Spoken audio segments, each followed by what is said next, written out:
नमस्कार. कुकिंग मराठी तडका या यूट्यूब चॅनलमध्ये आपले सर्वांचे परत एकदा खूप खूप स्वागत आहे. आज आपण शिळ्या चपातीपासून मनोहर पोहे बनवणार आहेत. तर त्यासाठी ह्या 4 चपात्या माझ्या शिल्लक आहेत. तर याचे आपण मनोहर पोहे बनवणार आहेत. तर ह्याच्या अगोदर मी तुकडे करून घेते. आणि ह्या पोह्यासाठी हे आपण छोटे कांदे आहेत, 5 कांदे घेतलेले आहेत. भरपूर अशी कोथिंबीर आहे. नंतर 5 ते 6 हिरव्या मिरच्या आहेत आणि कढीपत्ता घेतलेला आहे. तर याचे तुकडे करून घेते मी अगोदर पोहेचे, चपातीचे. तसे बारीक तुकडे करून घ्यायचे आहेत आपल्याला आणि मिक्सरमध्ये असं बारीक वाटून घ्यायचं आहे. चिक्कू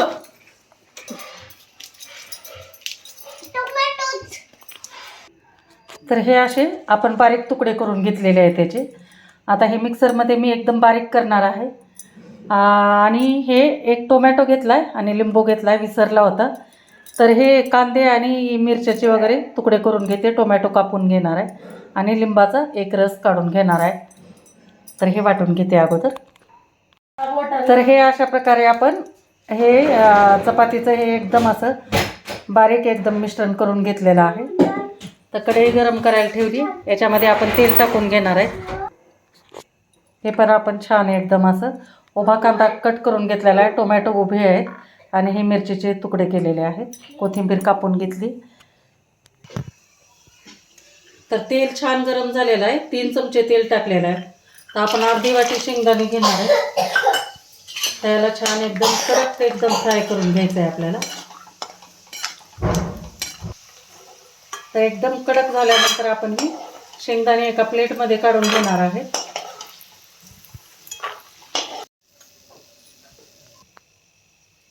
याच्यानंतर आपण मोहरी टाकणार आहे, 1/2 चमचा. मोहरी छान एकदम तडतडल्यानंतर एकदम कडक एकदम तडकल्यानंतर आपण जिरे टाकतो 1/2 चमचा. आणि लगेच आपण याच्यामध्ये कांदा टाकून देणार आहे. कांदा आपल्याला जास्त तळून घ्यायचा नाही, जरा करकर ठेवायचा. एवढी मिनिटभर आपल्याला फक्त याला तेलावर परतून घ्यायचं आहे. त्याच्यानंतर आपण कढीपत्ता टाकून घेणार आहे.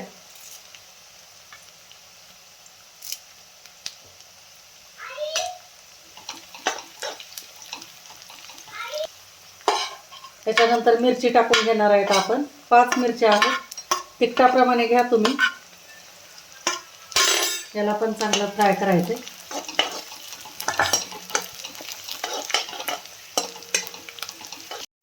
मिरची पण चांगलं 1 मिनिटभर परतून झाल्यानंतर सगळ्यात शेवटी आपण एक टोमॅटो घेतलेला आहे उभा कट करून, तो पण टाकतो आणि त्यालाही छान एकदम परतून घ्यायचं. याला पण 1 मिनिटभर फक्त.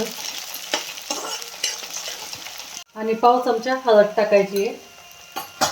आणि याच्यानंतर आपल्याला लगेचच हळद टाकल्यानंतर मिक्स करून घ्यायचं आहे चांगलं. आणि लगेच आपण हे वाटून घेतलेले जे पोळीचं चपातीचं जे मिश्रण आहे ते आपण याच्यात टाकून देणार आहे. आणि याच्यानंतर आपण हे तळलेले शेंगदाणे टाकणार आहे आणि थोडासा डाळवा टाकणार आहे. आणि छान एकदम मिक्स करून घ्यायचं आहे आपल्याला.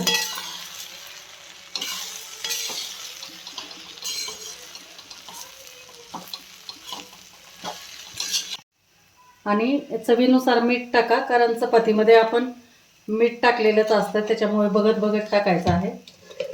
ते एक अर्धा चमच्यापेक्षा थोडंसं जास्त मीठ टाकलेलं आहे मी. तर हे पण छान आपण मिक्स करून घेणार आहेत आणि 5 मिनिट एकदम मंद गॅसवर याला झाकून ठेवणार आहे. म्हणजे आपल्या जे शिळ्या चपात्या आहेत त्या नरम होतील. तर त्यासाठी आपल्याला झाकून ठेवणं गरजेचं आहे. तर झाकून ठेवू.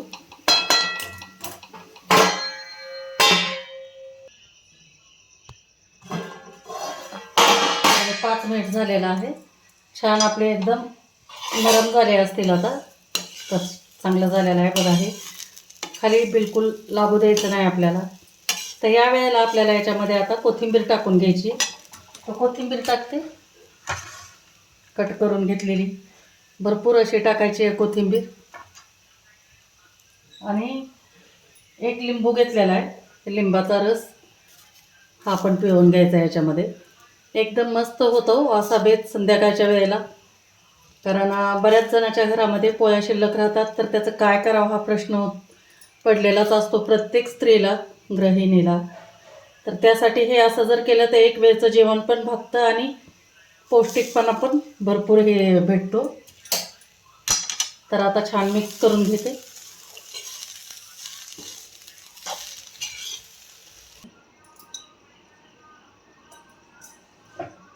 तर मैत्रिणींनो, आहे की नाही एकदम भन्नाट रेसिपी. एक तर आपला वेळ पण वाचतो, एक वेळेसचं जेवणाचं पण एकदम झटपट होतं, कंटाळा वगैरे आलेला असेल, आणि आपल्या अन्नाची पण बचत होते.